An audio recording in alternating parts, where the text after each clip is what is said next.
ایک ظاہر ہوتا ہے، ایک باطن ہوتا ہے۔ اعمال کی ہم جو بھی کرتے ہیں تو اس کا ایک ظاہر ہے اور ایک باطن ہے۔ اسلام کے جہاں تمام احکامات ظاہر شریعت سے تعلق رکھتے ہیں، لیکن اس کی اصل روح جو ہے وہ تو جاننا ضروری ہے کہ ہے کیا یہ اسلام۔ اب نماز کیا ہے ہم تو نہیں جانتے، پڑھے جا رہے ہیں بنا سوچے سمجھے، ہر کام بنا سوچے سمجھے۔ اللہ اکبر اللہ اکبر اللہ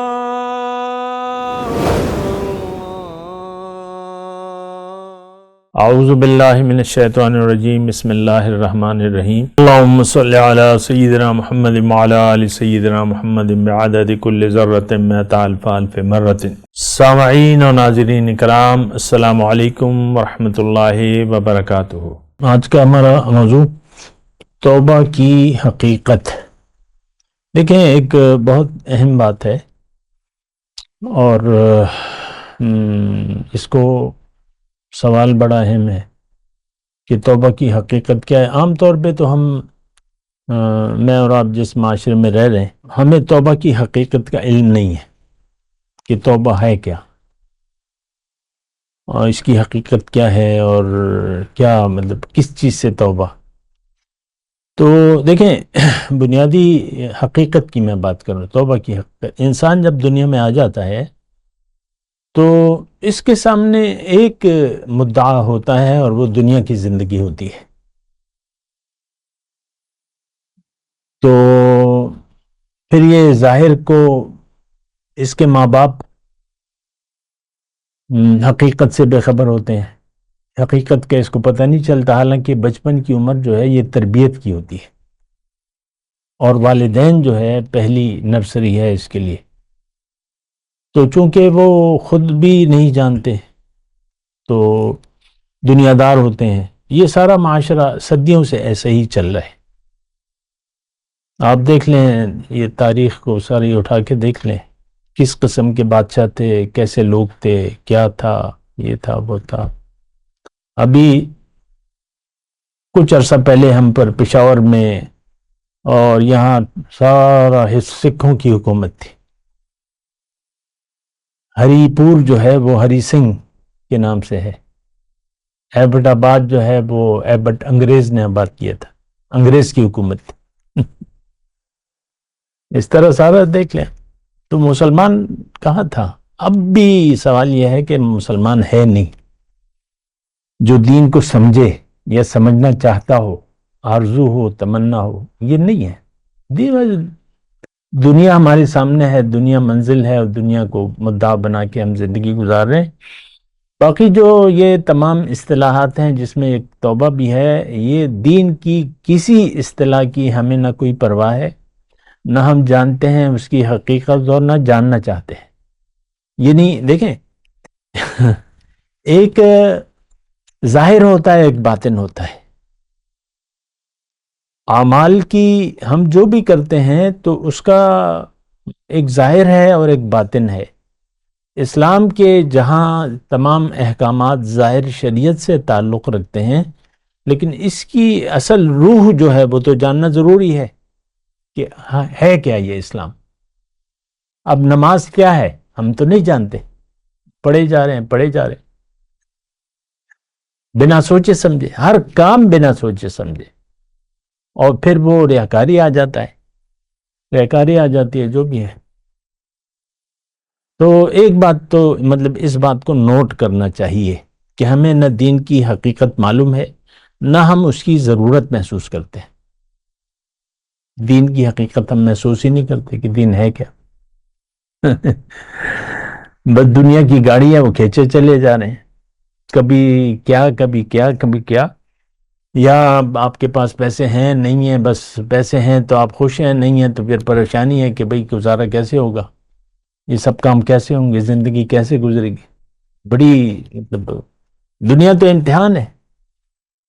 تو خیر، میں توبہ کی بات کر رہا ہوں۔ توبہ میں اصل میں بات یہ کر رہا تھا، جب انسان، ایک تو بات یہ ہے کہ اللہ تعالیٰ نے، یعنی یہ بات ذرا نوٹ کر لیں کہ انسان مقصود کائنات ہے، کوئی اور مخلوق ہے ہی نہیں ہمارے علاوہ اس کائنات میں. اور یہ تو میں نہیں کہہ رہا، یہ تو اللہ تعالیٰ نے فرمایا کہ میں نے تمہارے لیے بنائے، تمہارے فائدے کے لیے میں نے بنائے. آپ دیکھ لیں. تو انسان مقصود کائنات ہے، اور پھر انسان کا مقصود دنیا نہیں ہے. یہ بھی ایک حقیقت ہے کہ ہماری منزل تو دنیا نہیں ہے. ہمیں تو اللہ تعالیٰ نے آخرت کی کامیابی کے لیے، جس کی وضاحت میں کرتا رہتا ہوں، اور اپنے ایک درجہ، بلند درجہ، جنت میں تو بلند درجات ہیں نا، اولئک لہم الدرجات العلی، بلند درجات ہیں، تو اس کے لیے بنایا ہے. اور دنیا کوشش کی جگہ کا نام ہے. اللہ تعالیٰ نے قرآن میں فرمایا کہ لقد خلقنا الانسان فی کبد، انسان کو میں نے مشقت میں پیدا کیا ہے، محنت کرے.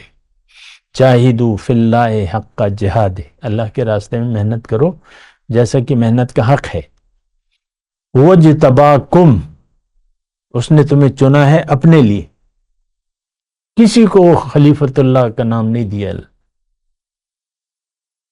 انی جاعل فی الارض خلیفہ، میں انسان کو بنا رہا ہوں اپنا خلیفہ، یہ میرا نائب ہے، یہ میرے بعد نمبر 2 ہے.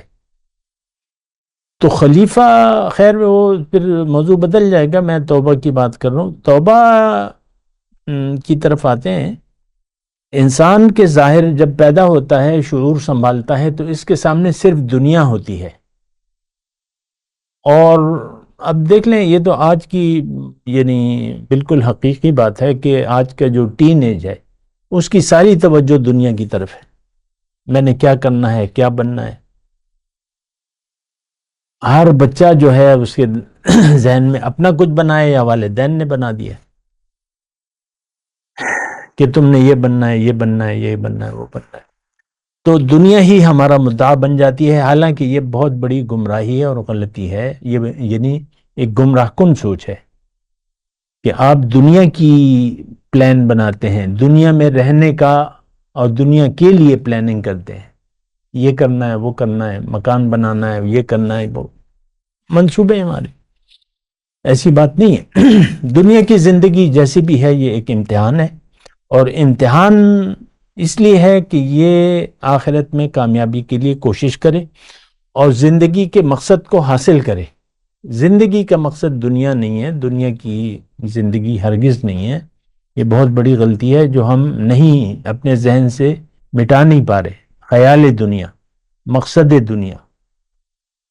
خیر آگے چلتے ہیں کہ اللہ تعالیٰ نے ہمیں اپنے لیے بنایا ہے، تو ہماری منزل اللہ ہوئی. اب ہمیں اللہ کی طرف رجوع کرنا ہے، اللہ کو منزل بنا کے اللہ کے لیے زندگی گزارنی ہے. اب کرنا کیا ہے؟ تو پھر اللہ تعالیٰ نے فرمایا کہ تم ایسا کرو کہ تمہارے پاس جو کچھ بھی ہے وہ میرے ہاتھ پہ بیچ دو، سودا کر لو مجھ سے. جو مال اور جان کے الفاظ ہیں، ان اللہ اشتری من المؤمنین انفسهم واموالهم بان لهم الجنہ. مال و جان میں نے تمہیں دیے ہیں اور اختیار دیا ہے،